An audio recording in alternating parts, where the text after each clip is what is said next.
Serious and silliness bodybuilding. This is Anabolic Academy. Like, share, subscribe, tell everybody about it. I know you're watching it. Just hit that subscribe button and the notification bell, and you'll get all the great bodybuilding content that I'm giving you. So, this is Anabolic Academy. What do we do in Anabolic Academy? What we do is, sorry guys, it's 11 o'clock at night and haven't stopped all day. So, don't mind me if I'm a little dragging ass a little bit. But what do we do in Anabolic Academy? You send me questions.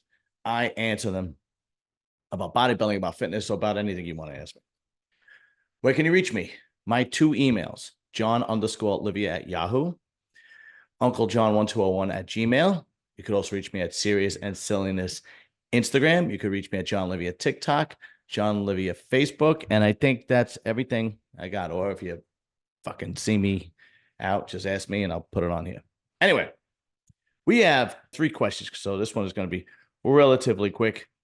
But of course, we got it from the 2 best fans in the world. We got it from Fran is the man and HitFit_performance asked the questions. So let's just jump right into it. Fran is the man. Do tattoos on certain body parts hurt a bodybuilder's physique in a competition? You know, that's a really good question. I used to think so, but then you look at a guy like Tony O'Burton and he's all inked up, right? I guess it depends, man. I mean, if you can't see the definition, if you can't see the muscle fibers, let's put it this way. I don't think it could help. Let's put it that way, right? But some guys are all inked up. I know. Well, Rich Piana got his ink after he was done competing, but Tonio's got some ink. A couple of guys do, but the majority of guys basically, if they have a tattoo, it's 1 or 2. Most guys don't have any, so you can kind of see everything. So, in my opinion, is it may, but it won't. If you're covered in tattoos, it's not going to help. Put it that way, right? That's my opinion. All right, next question from HitFit_performance. What are you most proud? What are you most proud about regarding your YouTube bodybuilding channel? Well, you know what's funny is when you asked the question, I immediately said Jay Cutler when I got Jay Cutler. But the truth of the matter is, it was really the guys that I admired when I was in the bodybuilding scene in my 20s, and the guys that I was on that I admired in the bodybuilding scene in my 20s. God, I can't talk today. I told you it's late. Well, the guys that were from New York, New Jersey, that were either borderline turning pro or turning pro, and they would kind of be around the gyms, and they were larger than life personalities because back then, turning pro was like insane. It was impossible. It was like, wow. So when I got those guys on, that was really special for me. So the first one, of course, was Dave Palumbo. Dave Palumbo was from Long Island, and he used to do seminars, and he used to come to the gyms, and I used to go to the seminars he did, and I used to see him at the bodybuilding shows, and he was larger than life. He was huge. You couldn't turn pro back then. You had to win a national level show, but he was just always in the scene and always cool and always ready to talk to people.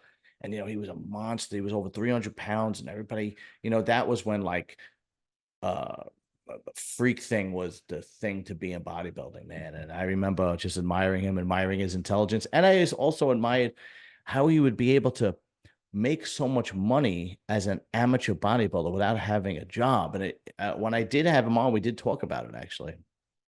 And he's a really, really sharp dude when it comes to, the performance enhancement drugs. The guy was in medical school. He's also a really sharp dude in making money. He knows how to make a dollar. That's for sure. He makes a great living in bodybuilding, which most people wish they could do. Most amateur bodybuilders that are trying to turn pro are struggling, because everything is going to competing, right? The next guy, obviously, was Jason Arns. Arns had turned pro. He had this amazing physique back in the late 90s, early 2000s. Everybody in New York and New Jersey knew who he was. He was like this rising star, and he used to train in New Jersey. He used to train Staten Island, and everybody knew who he was. So when I got him on, when he actually became part of the show, when I first got him on, it was like having like the guy I admired as a kid on. As a matter of fact, he actually guest posed at the first contest I ever did. It was in 1999, Mr. Staten Island. I'll never forget it, man. And I remember, I was in the audience, just because you have some time, and he was going to guest pose. And this guy who, God rest his soul, everybody called him Joe Bags. He was huge. He was sitting next to me, and he goes, "Come on, let's go backstage and see Jason Owens pump up, because that's what everybody wanted to see, because he was this professional bodybuilder. And we went backstage and we watched him pump up. One of his boys was helping him out, and he was a monster. I think the show he was getting ready to do, I want to say, if I'm right, I think was Night of Champions, which is now the New York Pro, right? But back then there was no 212, it was open. That's it. Whether you were 5'2" or 6'2", you were in the open. That was it, man. Then after that, obviously, it was Vinny Galante. Of course, again, he was from Jersey, and he was, struggling to turn pro, and then he finally did later on. And then the last one was Fackery. Fackery was a little bit later. He was into the early 2000s to late, 2010s and whatnot. But everybody who was in the bodybuilding scene in New York and New Jersey knew his name. He knew he was a guy. Everybody knew he was a guy coming up. Everybody knew he was going to be a really good pro bodybuilder.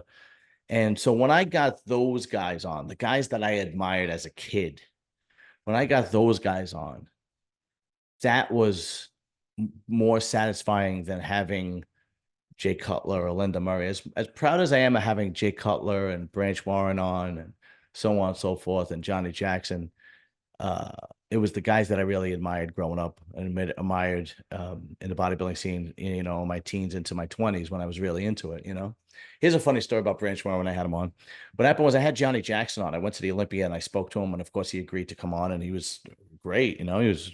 He came on, and he's been on several times, which I appreciate greatly. And I said to him, I was like, you think you can get Branch? I was a huge Branch Warren fan. Now I was in my 30s, and I was competing again. I was a huge Branch Warren fan. And he goes, yeah, matter of fact, I'm with him. I'll ask him. We're doing like some seminar together or whatever. And I remember I was at work, and I was like, all right, thanks. And all of a sudden my phone rings. I don't know the number. I pick it up, and it's fucking Branch Warren. He's like, John? I went, yeah. He goes, it's Branch Warren. I was like, I was completely starstruck. And he goes, would you drop the phone? I went, no. I'm right here, man. I'm right here. And then he came on. It was a great interview. And, the guys that, especially early on in my career, the guys that come on don't know me from Adam, and so on and so forth. We're very grateful for that. All right. The next question, and the last question: would you let Fuad on your podcast to defend himself on the allegations from his ex-wife? Of course I would. I'm a shameless opportunist, man. If he wants to come, I've asked him. I had to ask him 3 different times to come on. Twice through Instagram.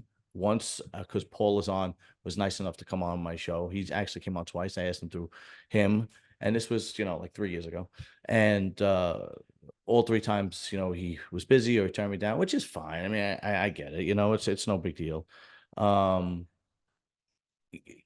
So yeah, of course, if he wanted to come on and defend himself, yeah, he has an open invitation. I have a feeling that at this point he knows who I am.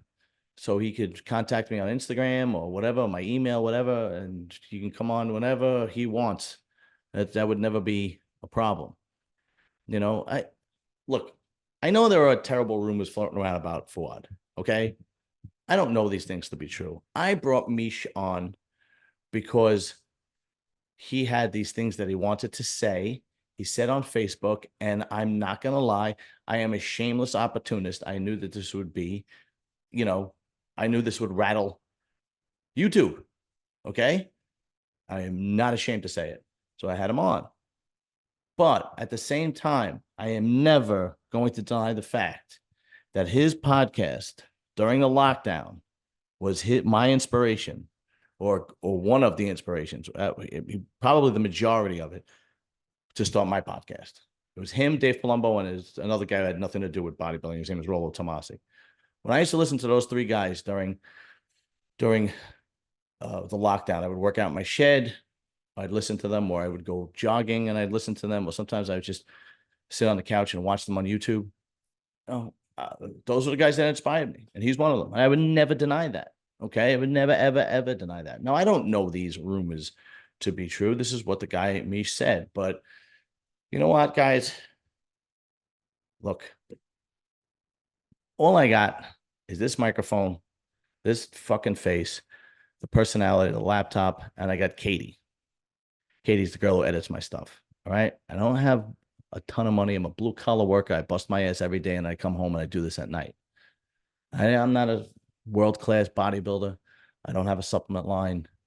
I got pretty much, as far as the bodybuilding clout goes, nothing.